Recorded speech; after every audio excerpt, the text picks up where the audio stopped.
Good evening. I'd like to call this Tuesday, April 17th, 2018 meeting of Middletown City Council to order. Please stand and join me in a moment of meditation and the pledge allegiance to the flag.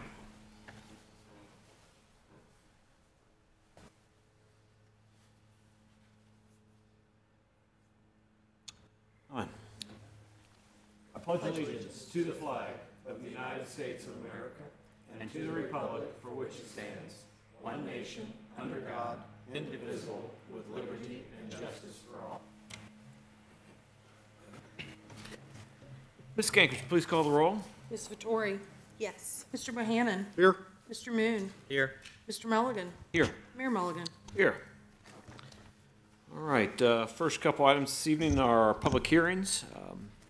First is a street vacation, case 1-18, a request by petitioner Randy Wolf with Kleinger's Group on behalf of PAC National Worldwide for a portion of Emerald Way to be vacated adjacent to 3131 Cincinnati Dayton Road, Middletown, Ohio, 45044. Mr. Atkins? Yes, Your Honor. This is, if approved, will be vacated and consolidated with the surrounding property already owned by PAC Worldwide Corporation. Notifications have been sent to the property owners within 200 feet of the proposed street variation, as well as utility providers. There were no objections received. There is no longer a public need for the property as a public street.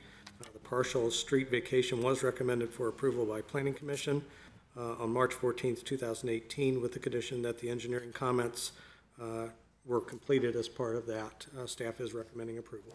Okay. Any questions from council? Right here now, I'll open up the public hearing. Is there anyone to speak in favor of the proposed vacation? Anyone to speak in favor of? All right. Is there anyone to speak in opposition to the proposed vacation? Right away. Anyone to speak in opposition to? All right, hearing none, we'll close that public hearing and move on to our second this evening. Map case 1-18, a request for zone change approval by applicants Tim Carlson, Richard Cooper, and the city of Middletown for a total of 17 properties located along South Verdi Parkway and 2nd Avenue at the parcels listed for approximately a total of 2.53 acres per Butler County Auditor, from UCC Urban Central Core zoning to C4 General Commercial zoning district. Mr. Atkins? Yes, Your Honor. City of Middletown has been working with both Tim Carlson and U-Haul to purchase the city-owned properties that are located between their two respective properties. If the zone change is approved, U-Haul will proceed with purchasing Mr. Carlson's properties and also the properties owned by the city to expand their existing business. U-Haul will also consolidate the lots prior to development. The zone change requests were made prior to the adoption of the new zoning code, so they will be handled under the old code. For the city zoning map, the property is bounded by UCC Urban Central Core to the north, UCC Urban Central Core to the east, R4 Residential to the west, and I2 Industrial and B3 Commercial to the south. Planning staff looked at this and does believe that the zoning change is appropriate given the proximity to other C4 existing zone properties. Planning Commission, if I can get to my paperwork, has approved it, and we are also recommending, again, approval of the change. Any questions from council for Mr. Atkins? All right, I'll open up the public hearing for map amendment case 1-18. Is there anyone to speak in favor of the proposed map amendment? Anyone to speak in favor of? All right, is there anyone to speak in opposition to the proposed map amendment? Anyone to speak in opposition to? No, it is not. This is further south than that on Route 4. So, or yeah, I think that's the direction. I'll lose track of where that falls, but yeah, it's not the factory. These are vacant parcels. All right, hearing no opposition, we'll close that public hearing and move on with the rest of our agenda. Got a couple presentations to make this night. Tonight, I'd like to invite Miss Laura Bossi, president of Keep Middletown Beautiful, down the podium for recognition of Arbor Day.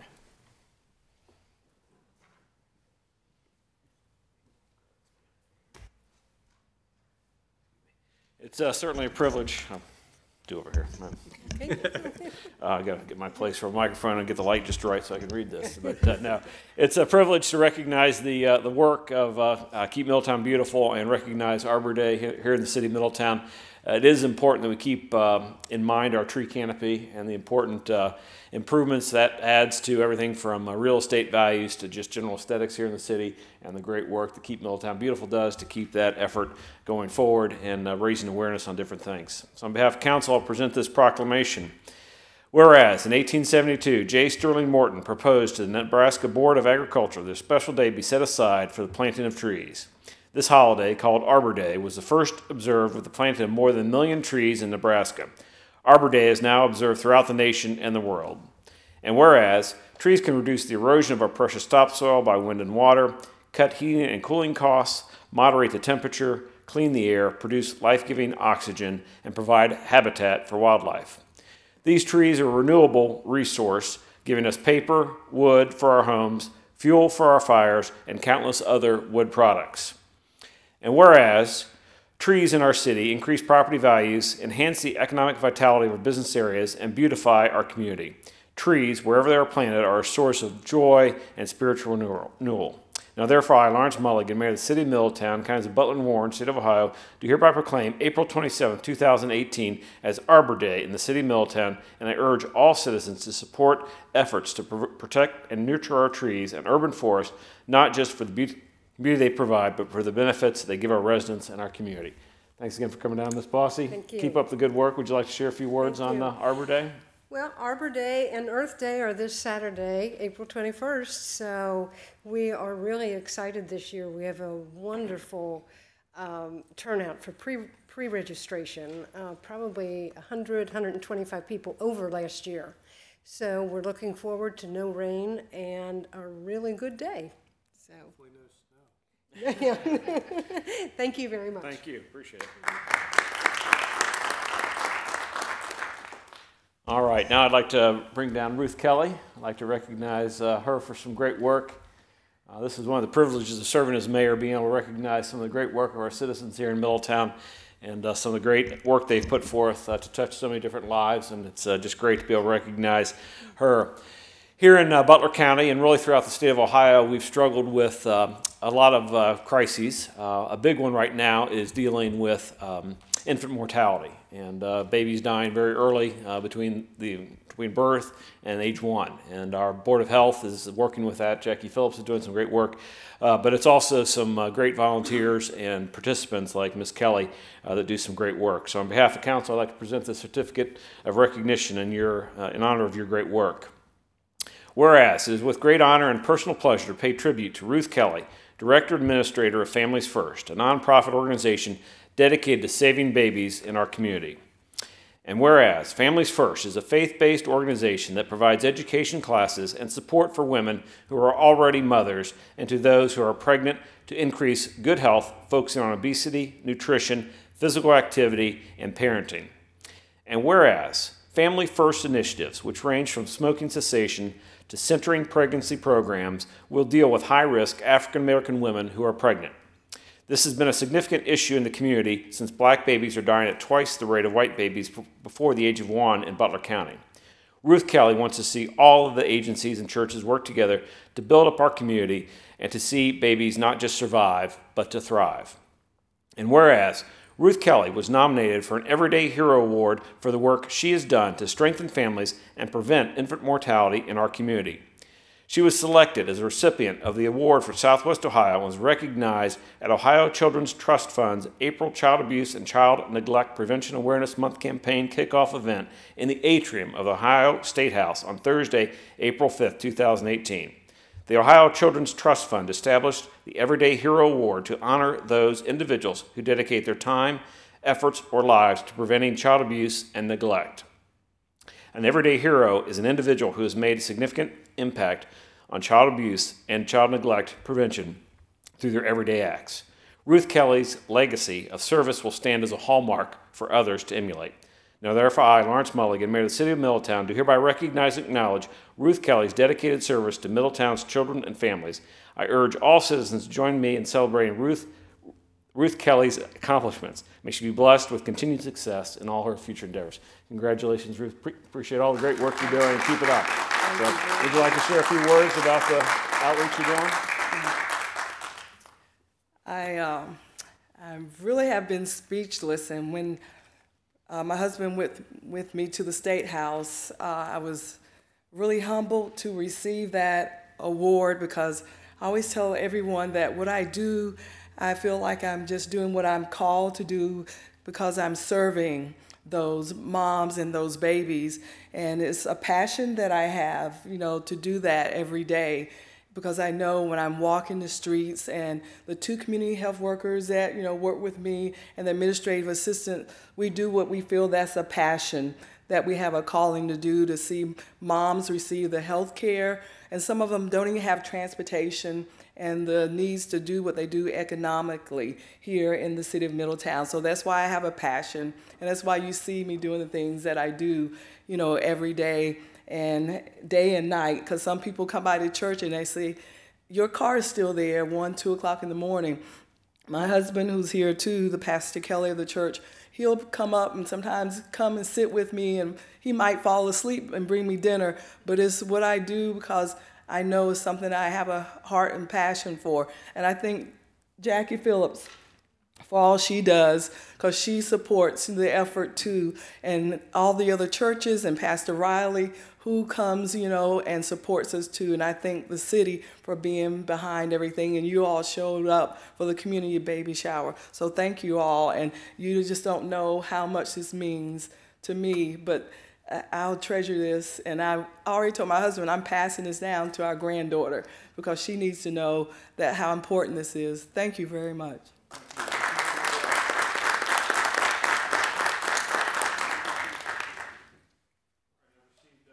Comment card this evening. I'd like to invite Mr. Brian Revere down to the podium.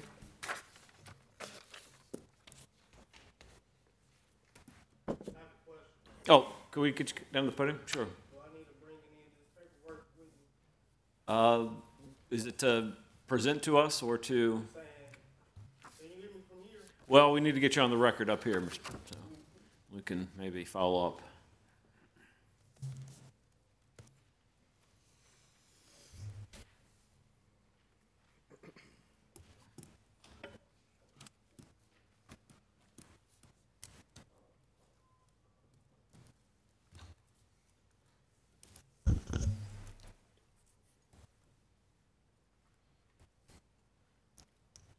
Good evening. If we get your name and address for the record, please. I give you my name if that's possible. Sure. My name is Brian, and I'm here today concerning land lots. In 2016, I made a contract with the city of Middletown. It actually was signed in January 2017, but I've been coming since 2014 acquiring land from the city. My first one was given to me, that was 710 16th Avenue in July of 2016. The contract was with Mr. Doug Atkinson, and that was, I guess, through the violation department here at the city building. Mm-hmm. With that being said, the person who I was in contact with was Ms. Rachel Cox. Ms. Rachel Cox, with the first land on 16th, when I went to her to ask what all can I do onto said property, I was told to go to the zoning code department and talk to those people, which I spoke to Ms. Ashley Combs and Jeff, I can't think of his last name right now. But I sat down with them intensely multiple times, came at them with different ideas. Right here is like one of the pretty much sketches of different things I had in mind to do with the said lots. And I was told long as it's under 200 feet in square feet and also 15 feet high, I can build structures. But we also went into the definition to find out what would be legal within to the structure compound without violating the zoning codes. And what I told them, and questions was asked by different members of the city's reviolation department, what was my intentions to do. And I told them clearly that I would like to build Zen Gardens pretty much within to the master plan and for the city and with the zoning code explains that they would like to take unusable land and make it usable. And when doing that in mind, that's when I came up with the Zen Gardens, because within to the community that I live in, as you know for yourself, with the plan that y'all have to take place in 2018 and 19, over on the south end, is to pretty much destroy a lot of those homes over there. So being that homes are being torn down since 2015 and earlier, it brings down the property value for a lot of residents who own homes. It also, as you've been told and mentioned to us within to my community, it draws crime. It runs communities far as pretty much dry. I'm saying far as on the tax sense and the economic basis as well. But into building these Zen Gardens, they help beautify the community which I live in. It also make it usable. It also brings about a sense of peace and also a role model within to my community that others can look up to instead of the ones that y'all look upon as being negative within to certain lights. With that also being said, within to the matter of issue, within to the contract, it said of April 1st through September 30th, I was to cut grass a minimum of 12 times within to that time frame, which is approximately 6 months. So that's 2 times per month. And to keep it under 6 inches far as per zoning code. Well, if you walk outside this building right now, I believe you will see that the city's grass itself is higher than 6 inches itself, also with weeds and dandelions as well. Well, without that being said, even though it is said on record, I would like to come back to let you know within to my contract, I have fulfilled the obligations on my part. And if I didn't, I wouldn't be here today still trying to fight to receive the land that's owed to me, sir, and women of this council. I have spoken to Ms. Victoria once before briefly, showed her records and proof because I have been denied opportunities to speak to Mr. Atkinson, who I originally did a contact with, her Ms. Sarah Fox, the staff attorney. And when I have received paperwork stating that the city was to take my land, it was per Larry Tuttle. And what that was on the 7/25, Larry Tuttle had a crew come onto one of my lots where I was pretty much about to build on, because I had built structures within to my community. Also found out through going through this process, one of my subfloors was taken off of my property per Larry Tuttle earlier on. I thought it was just somebody random, but I have pictures from the city showing that it was the city who took it. And also on the 25th of July, 2017, I encountered that more of my building materials was taken per the city. I waited on the 26th to see someone far as the contractor, because at that time I was working at this restaurant downtown Middletown called Gracie's. So the next morning when I went to go cut my lot, and then far as to check my land, far as like I said the night before is when I realized things was missing. When I got off of work, wanted to go enjoy myself at one of my other residents, 710, because like I said, I built a Zen garden, and that's where I used to go far as to relax after work. But with that being said, on the 26th, Mr. Tuttle came to the property of 603 where I was about to begin to build. Pretty much, he told me that day he was gonna make sure that I get all my land taken. He used choice words that I'm prefer not to say at this time, but it was derogatory and unprofessional within to its position. And with that being said, he told me not to step foot onto the properties or he had me arrested.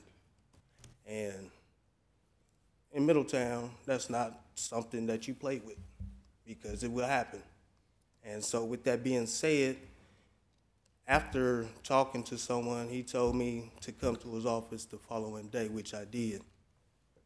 And he told me at that time, presented me with this form to try to say I was under violation. But as you see, this form is not filled out.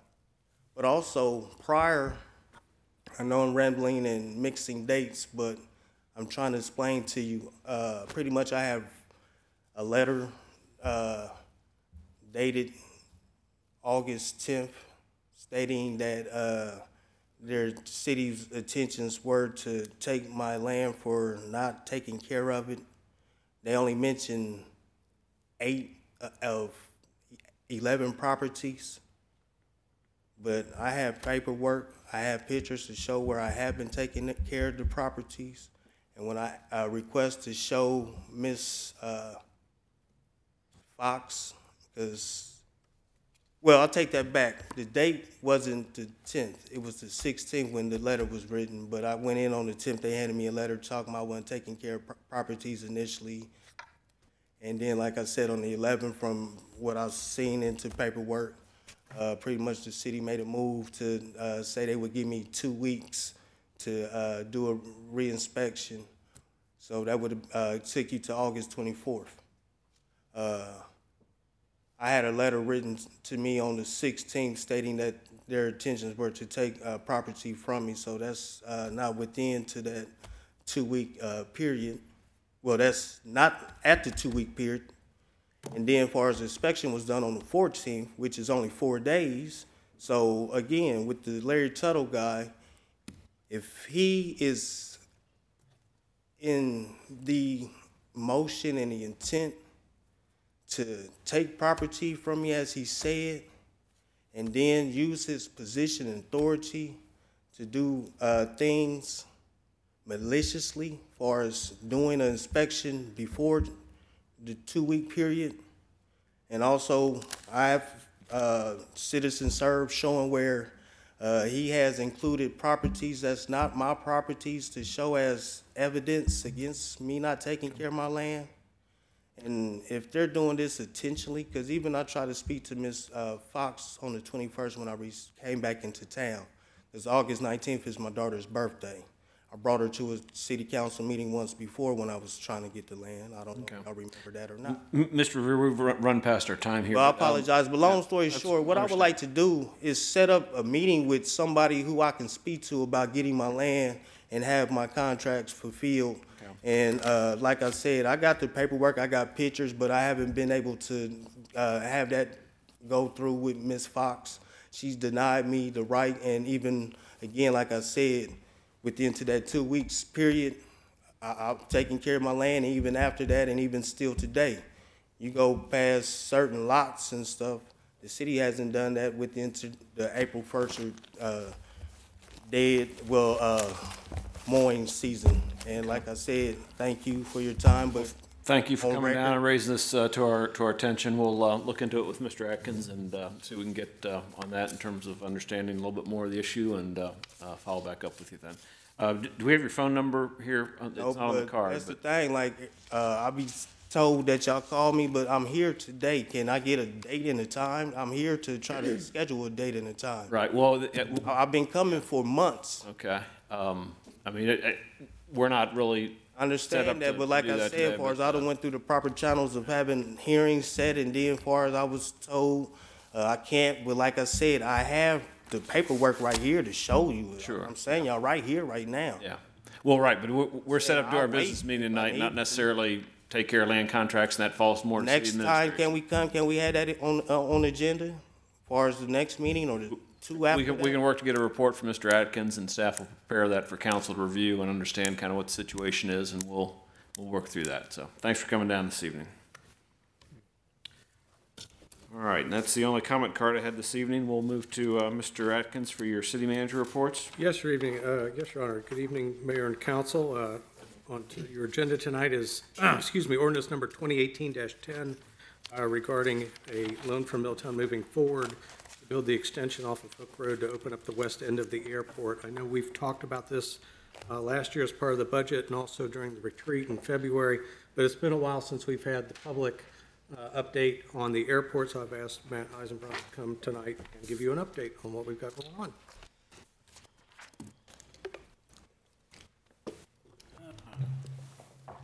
Good evening. Good evening. Thank you for a couple of minutes. We thought this would be a good opportunity to take a few minutes of council's time to update you on some of the things that are going on at the airport. As we are all patiently awaiting for the arrival of spring, this might be a good opportunity because we've got a lot of things going to be happening. 4 major areas that we'll be talking about tonight. Again, just a couple of minutes to give you some background. First, the master plan and ALP update. Just as a note, this is a slide that came exactly as it was presented back in December. If you remember, we had Site Ohio come to visit us and look at the airport as an economic development asset. In essence, we're almost in the same position. The weather, as far as the master plan is concerned, has affected us somewhat. So internally, we're looking to really get some work done on the engineering of the new industrial campus that we've talked about on the west side, and begin looking at the northern side, and then we'll come out of this with a 10-year master plan.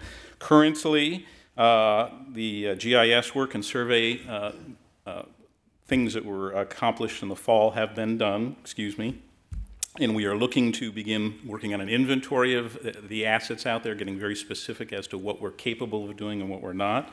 We'll begin working through some public input sessions during the third quarter, probably over the summertime, to really get an idea what the community is looking for. There'll be some additional required studies that'll be done second and third quarter. Those coincidentally are the same things that the state would want us to do for the Site Ohio program, so I think it works well for us. And then we'll end up doing forecasts based on all the work that we're going to be doing over the summer to tell the FAA and the aviation community where we think we want to go and what we want to end up being. Once that has been completed, we'll send that up to the ADO, the Area District Office, and it'll probably take about 6 months to review where we want to go and get feedback from them. But again, we're continuing to make progress on that. The winter weather has slowed us down a little bit. I think we'll continue on. Next area, operations and activities. I think things are continuing to go along fairly well out at the airport. Right off the top, I would say right now we are full across the board. All of our Ting hangars have been filled here in the last couple of months. There are some things going on in the region which are aiding in that, but I've got the number 3 there. That's typically what we might have in vacancies on any one odd month. That's about a 4% vacancy rate, which I don't think is too bad for what we're doing. The velocity of turnover of hangars isn't all that fast. People buy a plane, they keep it for a while. But for the most part, again, I think where we are in the region and what we're doing, we're full for the most part. The community hangars continue to be at capacity. Now, again, we'll switch out a user here or there, but that really comes down to square footage. We've got 2 main hangars. The maintenance hangar is completely taken, and our company there is working with individual users. The Jets hangar, for the most part, is full as well. There's a couple of questions as far as transient planes coming in and out. You may hear about that, but again, for the most part, we're full, and we're really managing that on a weekly or daily basis. I think the best news of what's happening in the past couple of months is that the last of the office space is now under consideration. We've got a representative from Butler Tech. Mr. Spankler came. There he is over here. We've been working with all of our education partners to begin to introduce workforce development and education opportunities for the kids. And Butler Tech is very anxious to come out and begin those programs, so they are waiting to sign a lease which will take the rest of the office space at the Jets hangar. That is the space on the south side closest to Smith Park. We're talking about a variety of programs that will be coming from Butler Tech, even potential work with drones and camps and things like that. So a lot of good activity there, all going in the direction of trying to put together the infrastructure that we need to, I think, have a tremendous asset out there. So again, we're very excited about that.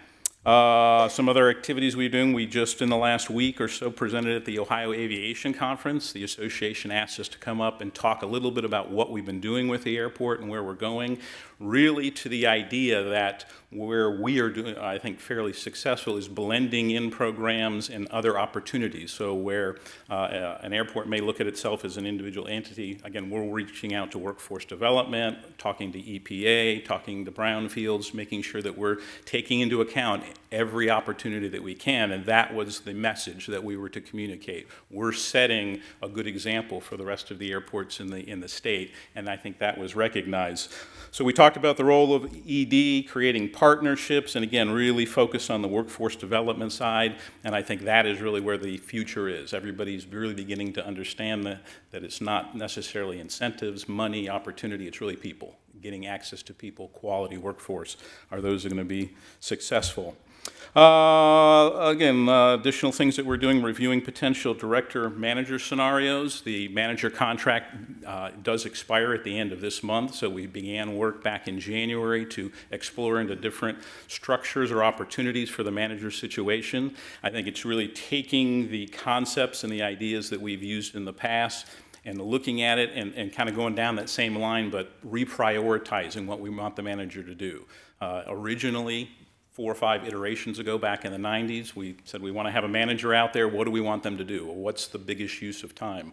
Cutting grass, those kinds of things, maintenance ideas. Well, is that really what we want our manager to be spending his time doing? And I think what we're seeing now is there are some other activities that the manager can be doing. So let's begin to parse this out a little further and look at and create a situation where we've got a manager out there working on development activities, and we can deal with the mowing and the plowing and the maintenance things along those lines. We've got proposals from, I think, about 13, 14 people, resumes and ideas that have come through. We're going to be interviewing those people in the next week or so.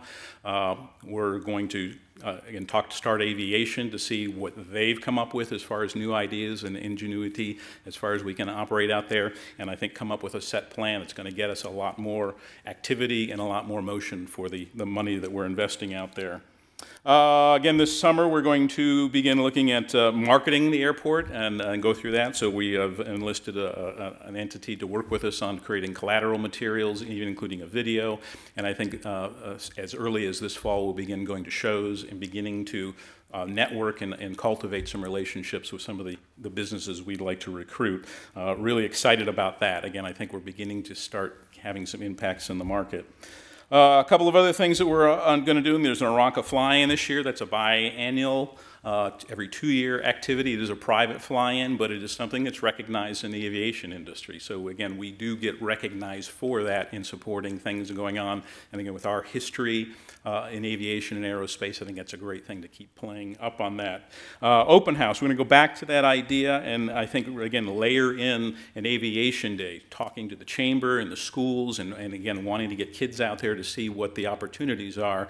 They're doing a manufacturing day, they're going to do a medical day. Well, we've suggested an aviation day where the kids can come out from the 4 or 5 different school districts that are participating, visit Magellan, visit some of the businesses on the airport, and get an idea of what can be done out there. And then we'll begin to build on that whole concept, inviting companies to come and see the activities, the programs, the education opportunities we've got for kids, and double up and say, hey, you can get access to these work force people coming through, but also think about coming to the airport, see the activities and the opportunities we've got here. So I think it's going to be a great opportunity for us there.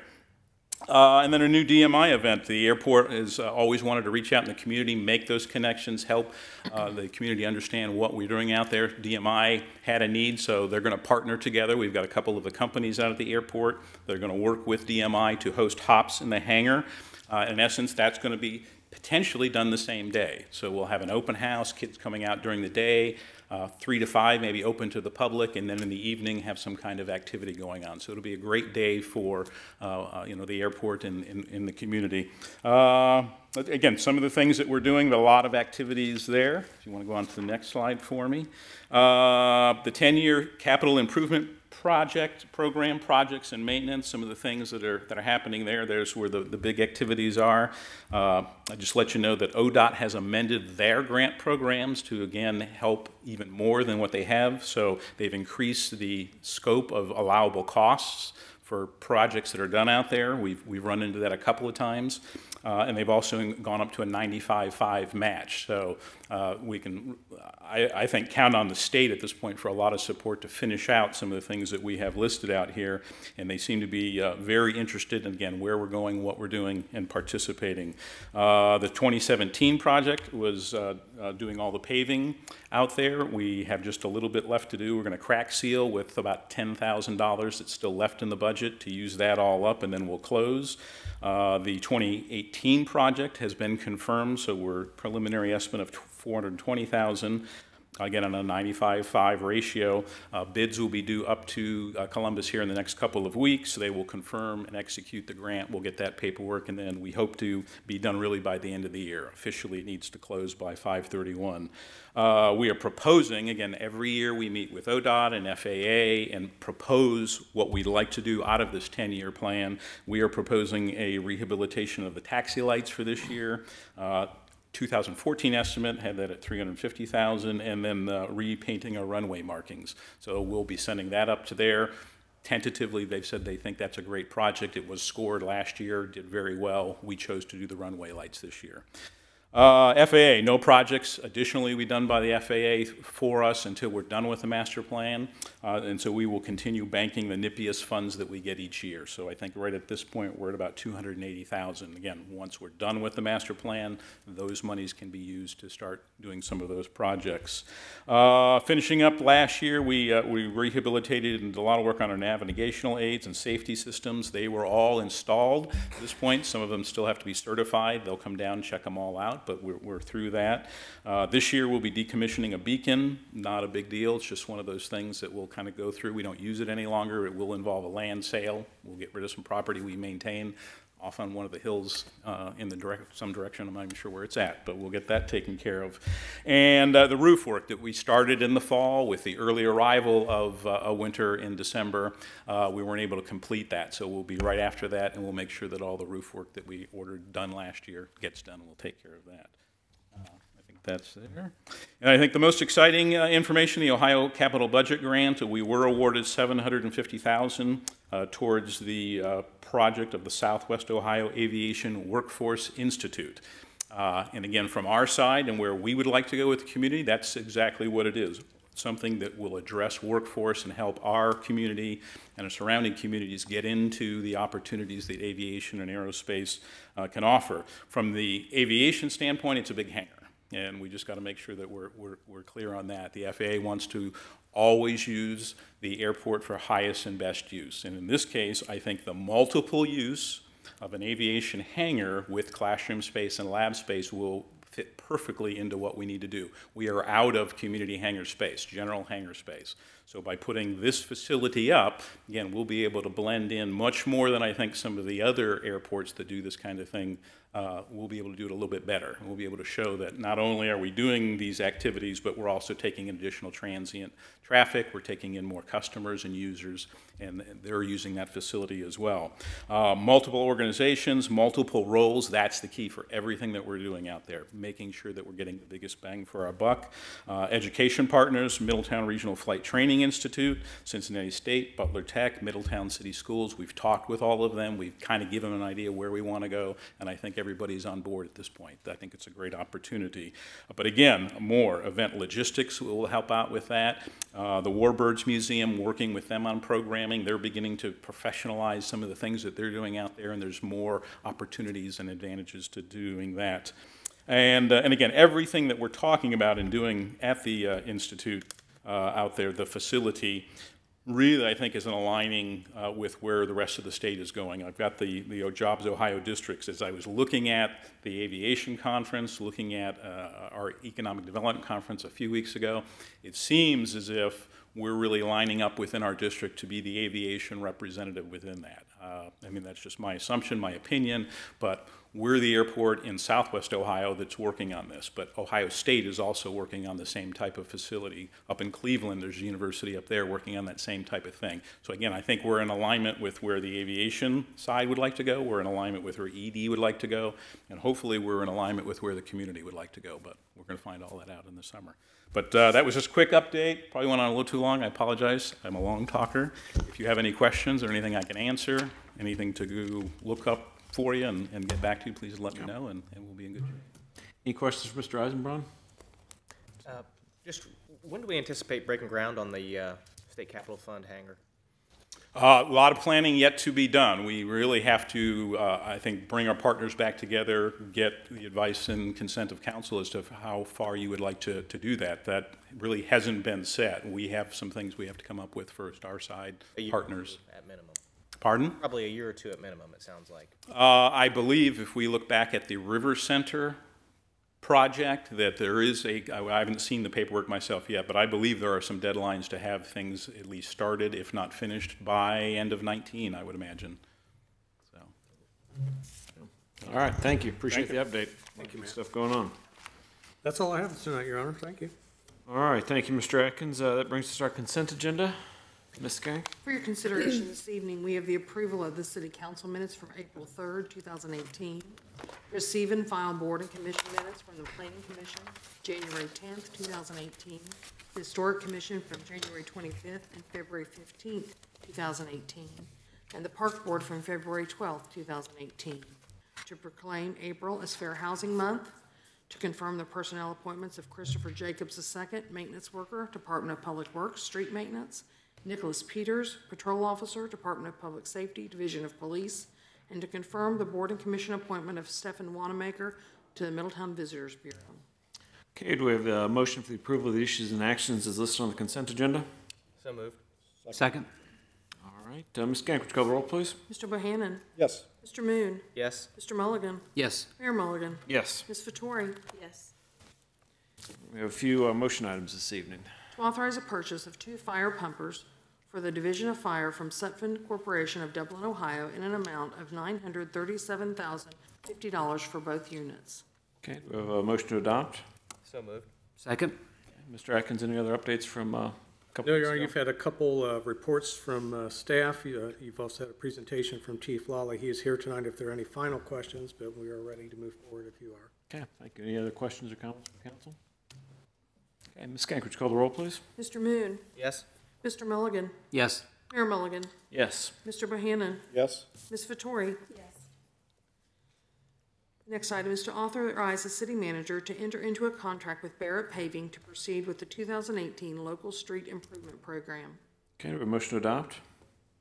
So moved. Second. Okay, Mr. Atkins? Yes, Your Honor, the 2018 Local Street Improvement Program consists of repairing defective concrete and road reconstruction and resurfacing on the selected streets. A separate request will be made to pass a resolution of necessity requiring owners to repair defective concrete prior to road reconstruction. 3 contractors submitted a bid for the project. Barrett submitted the lowest and best bid. This will be funded out of several different funds, the OPWC grant, general fund, capital fund, the stormwater capital fund, auto and gas tax, and about $437,456 will ultimately be assessed to property owners. The list of streets was attached to the staff report, and this is ready for your action. Okay, any questions or comments from council? All right, Ms. Skank, would you call the roll, please? Mr. Mulligan? Yes. Mayor Mulligan? Yes. Ms. Vettori? Yes. Mr. Bohannon? Yes. Mr. Moon? Yes.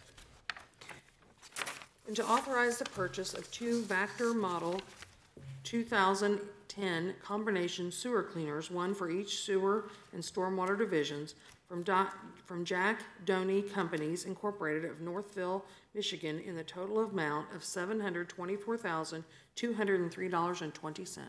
Okay, do we have a motion to adopt?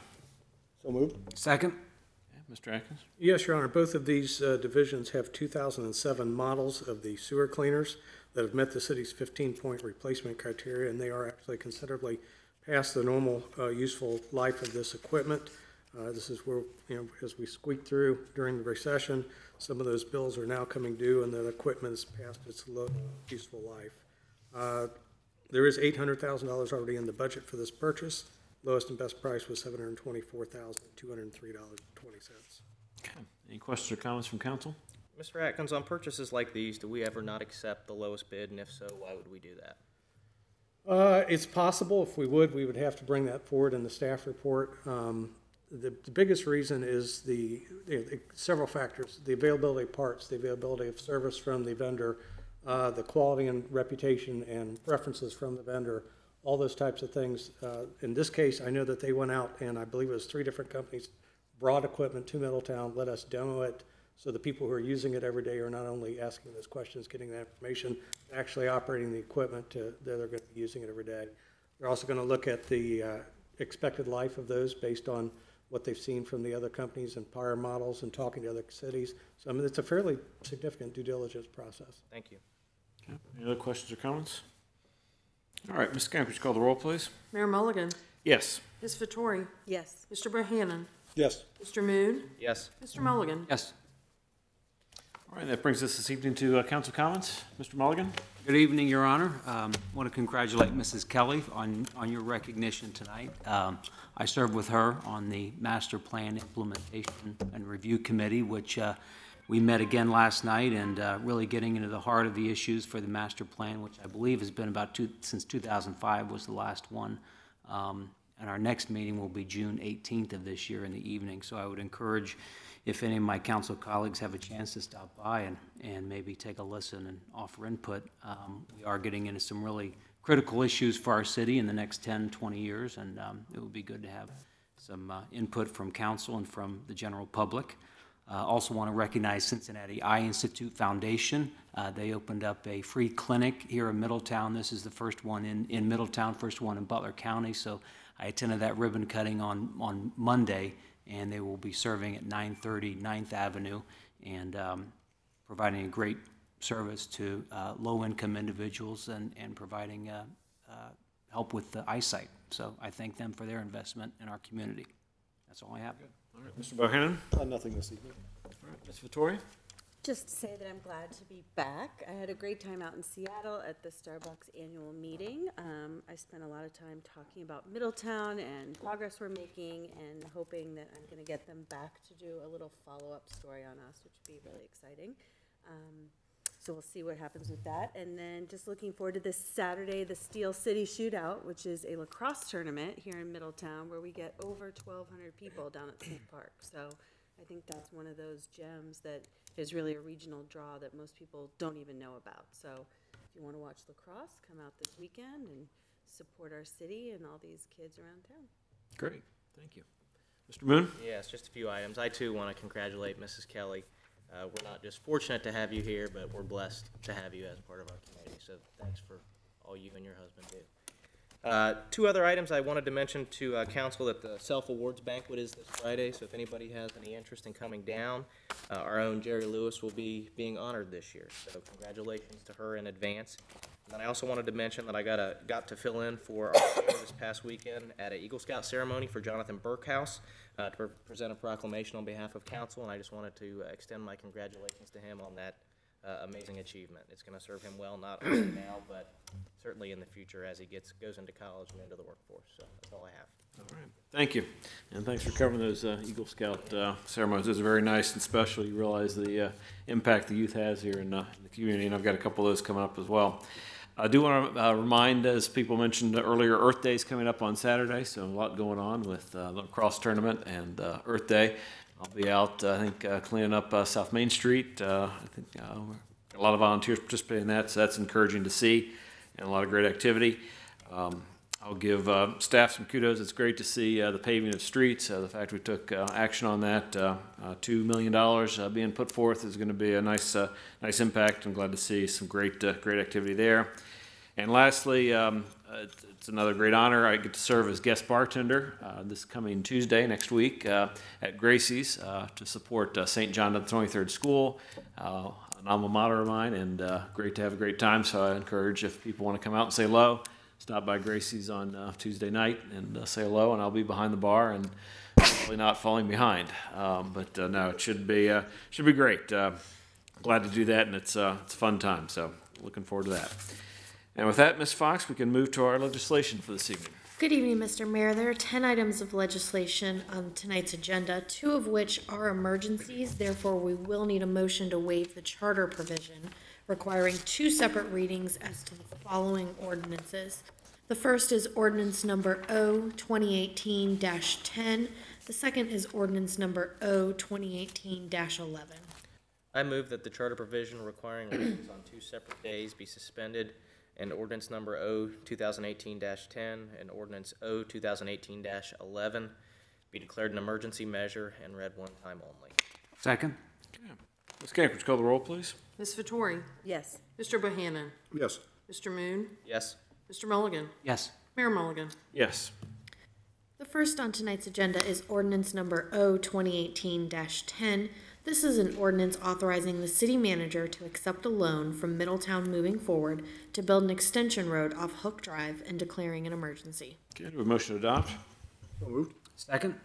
Okay, Mr. Atkins, I know we covered this previously. Anything to add? No, Your Honor, thank you. Okay. Any other questions or comments from council? All right, Ms. Kank, would you call the roll, please? Mr. Bohannon? Yes. Mr. Moon? Yes. Mr. Mulligan? Yes. Mayor Mulligan? Yes. Ms. Vettori? Yes. Ordinance number O 2018-11. This is an ordinance establishing a procedure for and authorizing a contract with Environmental Management Specialists Incorporated for the installation of a sediment cap in a portion of the hydraulic canal and declaring an emergency. Okay, do we have a motion to adopt? So moved. Second? Mr. Atkins, anything to add from the previous updates? Just a reminder that the reason this is an emergency is to allow us to get the work completed by the EPA-imposed May 31st day. Mr. Atkins, will this kind of be the last of that remediation, we hope, maybe? Cross our fingers? We hope, maybe cross our fingers. Okay. Yeah. Thank you. It's the EPA. Yeah. Any other questions or comments from council? All right, Ms. Kank, would you call the roll, please? Mr. Moon? Yes. Mr. Mulligan? Yes. Mayor Mulligan? Yes. Mr. Bohannon? Yes. Ms. Vettori? Yes. Resolution number R 2018-08. A resolution declaring the necessity of repairing certain sidewalks, curbs, and gutters in the city of Middletown, requiring that abutting property owners repair the same and declaring an emergency, but no action is requested until May 3rd, 2018. Okay, Mr. Atkins? Yes, Your Honor. In conjunction with the 2018 Local Street Improvement Program, the city will be conducting sidewalk, curb, and gutter, and drive apron repairs. This resolution of necessity enables the city to first require the work to be done, second, to perform the work under contract if it is not performed by the homeowner, and third, to assess the owners for concrete repairs completed by the city. We will have all the costs available in the engineering department and council clerk's office. Notices will be sent to 149 owners as a result of this resolution. Any questions or comments from council? Okay. Ordinance number O 2018-12, an ordinance establishing a procedure for and authorizing a contract with Howell Contractors Incorporated for the repair of the North Interceptor Sewer and declaring an emergency. No action is requested until May 3rd, 2018. Mr. Atkins? Yes, Your Honor. Another section of the North Interceptor Sewer partially collapsed on March 1st of this year along the bike path adjacent to the Great Miami River near Forest Hills Golf Club. It's a 48-inch diameter corrugated metal pipe installed in 1956. Howell Contractors has been our go-to guys on this. They were contacted to make an emergency repair. Bypass pumping was required to reduce the flow in the sewer line during the repair process. Took about 10 days to complete repairs on a time and material basis.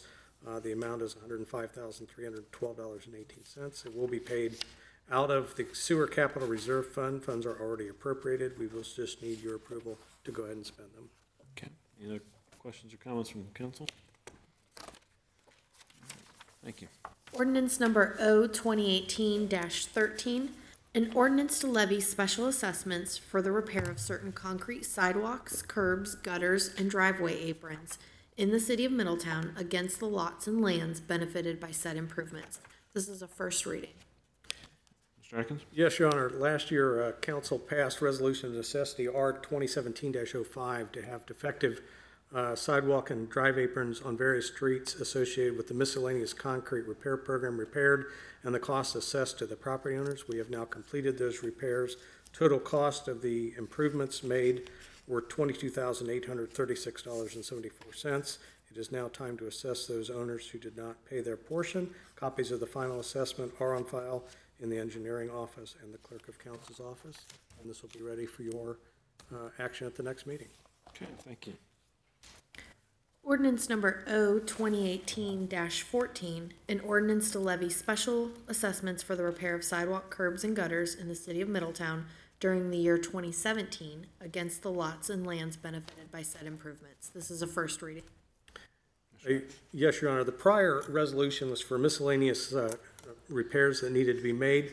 This resolution is actually associated with the 2017 Local Street Improvements Program, again making repairs to defective sidewalk and drive aprons on various streets that were repaved last year. This is the final assessments for those improvements. Total cost was $474,131.62. And again, the final assessments are on file in the engineering and the clerk of council's office. This will also be ready for action at your next meeting. Any questions or comments from council? Ordinance number O 2018-15, an ordinance changing the zoning classification for 17 parcels located in the area of South Verity Parkway and 2nd Avenue from UCC, which is the Urban Central Core District, to B3, which is considered the General Business District. This is a first reading and is not ready for action this evening. All right, that was subject to our public hearing as well as some previous information on that. Any other questions or comments from council? All right. Ordinance number O 2018-16, an ordinance authorizing the city manager to submit an application to the Ohio Department of Natural Resources Nature Works program to replace the playground equipment at Smith Park. This is a first reading this evening. Mr. Atkins? Yes, Your Honor. The playground equipment at Smith Park is just over 20 years old, and it's at the end of its useful life. Staff is preparing a grant application to obtain funding from the Ohio Department of Natural Resources Nature Works program to replace the equipment. They require an ordinance or resolution authorizing submittal of an application, which is why this is coming to you as part of legislation. They will pay, if approved, 75% of the total cost. We have requested matching funds from other sources and other community partners, but we can get the 75, we'll come up with the other 25. Very good. Any questions or comments from council? I just have, go ahead, Mr. Floyd. Will we do any kind of a community meeting to see what kind of equipment people may be interested in terms of how we spend the money, or has it already been decided what that equipment is? I don't know. I will find out for you. Okay. We had a presentation at the park board. They showed us the four choices. Can we do a community meeting to see if people? I don't see why not. We as a park board, or the park board, not myself, but the park board, they're narrowed it down to one company and one layout. Okay. But I'm sure, just like any of the other things, I'm sure it could go out to the public. Like, is there a special needs swing? I mean, there's things like that that I think a lot of times come into play. Good point. I think it needs to be brought to their attention. I don't believe there was. I think it was all the standard stuff that you would normally see at a playground. Okay.